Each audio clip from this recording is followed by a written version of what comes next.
Northwestern Memorial Hospital is the top heart center in the Midwest. Ideally, organ transplants come from within 4 hours away.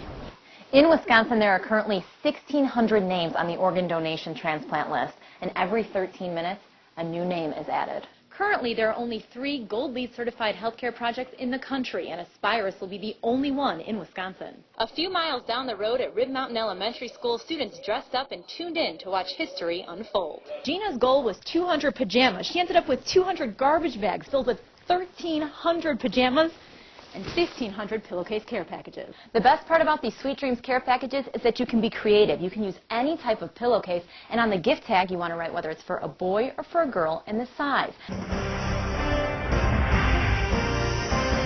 There's deadly violence in Pakistan this morning. 4 bombs exploded in quick succession close to the U.S. consulate in the northwestern city of Peshawar, killing 3 people. Police and witnesses say gunfire was also heard close to the heavily guarded building. It's been confirmed that a paramilitary soldier, a private security guard, and a civilian are among the dead. Up until now, even if a person said they were an organ donor on their license, family members could step in and change the wishes.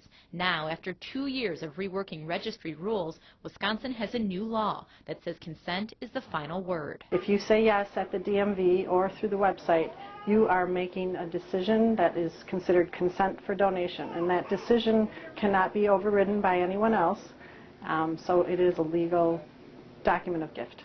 There's always 2 sides to organ donation, the donor and the recipient. Meet 65-year-old Joy Cockle of Rib Mountain. She's been on the waiting list for a heart transplant since February 25th. I greatly admire the people that sign up, and I greatly admire the people that do donate any part of their body. Dana Emmerich of White Lake, Wisconsin, lost her 18-year-old daughter Rachel in January 2009. She says it was a no-brainer to donate her organs after a sudden car crash claimed her life. And I've gotten a couple letters, one from the eye bank and a letter from a Vietnam vet that got hepatitis while fighting for our country, and he got her liver, and a diabetic mom who's not diabetic anymore that got her pancreas and a kidney, so that helps a lot. Currently, over 1,500 Wisconsinites are on the national waiting list. Nationally, close to 106,000 people are in need of a life-saving organ transplant. John Poole. Imagine a sold-out Packer game. Lambeau Field holds just under 73,000 people. That enormous crowd doesn't even cover the amount of people who need a transplant. Where we launched it, there were 215 people. Donate Life leaders in Wisconsin think the launch of this new law, along with an online donor registry, will make a big difference. National statistics tell us that 90% of the population thinks donation is a great idea, but only about half that will take the steps necessary to be listed as a donor. A difference those who receive and give never take for granted. It is a very blessed gift to be able to give someone else a chance of having a second life, a healthy life too. You know, I know for some people it's probably a hard decision, you know, it's like giving part of them away maybe, but just knowing that she lives on and she will for a really long time, that's what helps the most. With the coverage you can count on, Natalie Sparacio, Newsline 9, Rib Mountain. Saturday, February 9th was a special day for the Lee Pitts boys. It was their mother Missy's birthday. The family enjoyed a nice dinner together, but just a few hours later, Jeff went missing after a night out with friends. The day before, he got the divorce papers and really depressed, so the guys came down and they said, well, let's go have a couple drinks. The Mosinee Police Department say they were called to Dingers after a fight broke out around 1:30 the morning of February 10th. When officers arrived on the scene, that's when they say Jeff took off running. They said he went down the alley, but the alley is not even a block long, and then it stops. So he could have gone either way. His brothers say they saw a pair of footprints leading to the Wisconsin River, which is just down the street from the bar. In the days following his disappearance, cadaver dogs and the Marathon County dive team had unsuccessful searches on the Wisconsin River. The cold for the during the search time, and also the amount of snow that we've received, you know, covered up anything that possibly might have been out there that we could have seen. But do you feel personally, as the chief, that the department has done everything that they can in this case?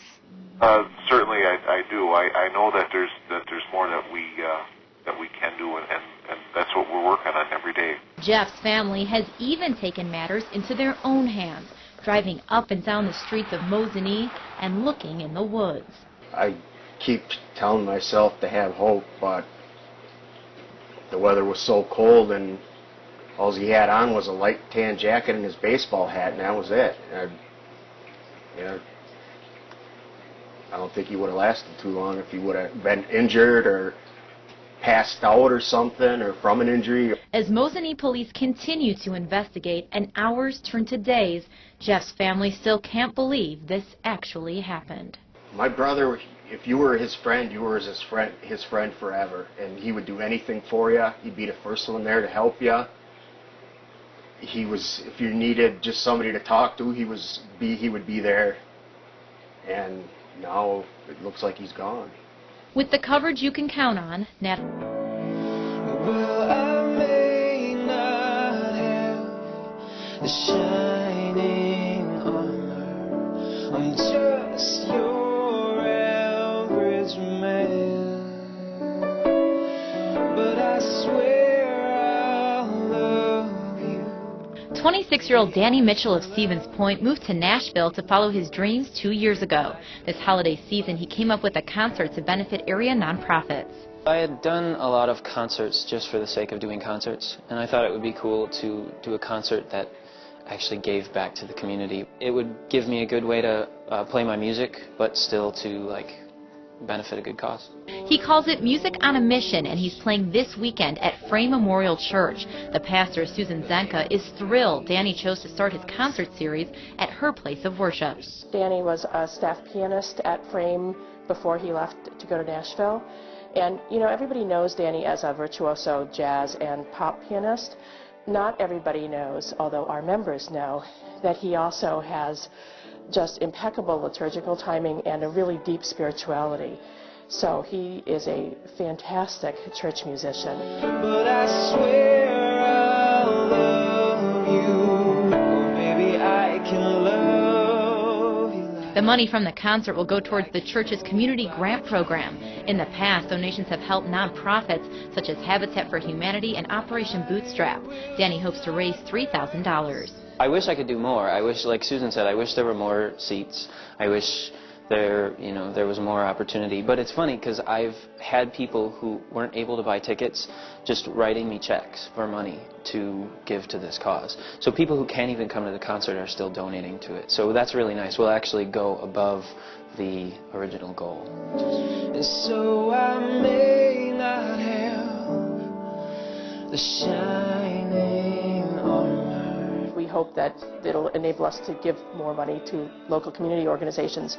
But I would hope that it would even reach into young musicians in our community to see what good can come of their musical gifts, and that they can develop themselves in such a way that not only gives them personal fulfillment and fame and fortune, such as Danny has, but also really contributes to people in need in different ways. It's all about having a good time and putting on a good show, and I think that radiates out of us into the people who are watching it. I think people will get that energy from us and have a good time. And the Christmas spirit thing, when you hear Christmas songs in a church at night a couple days before Christmas, there's some magic in that too. Baby, I can love you like nobody can. With the coverage you can count on, Natalie Sparacio, Newsline 9, Stevens Point.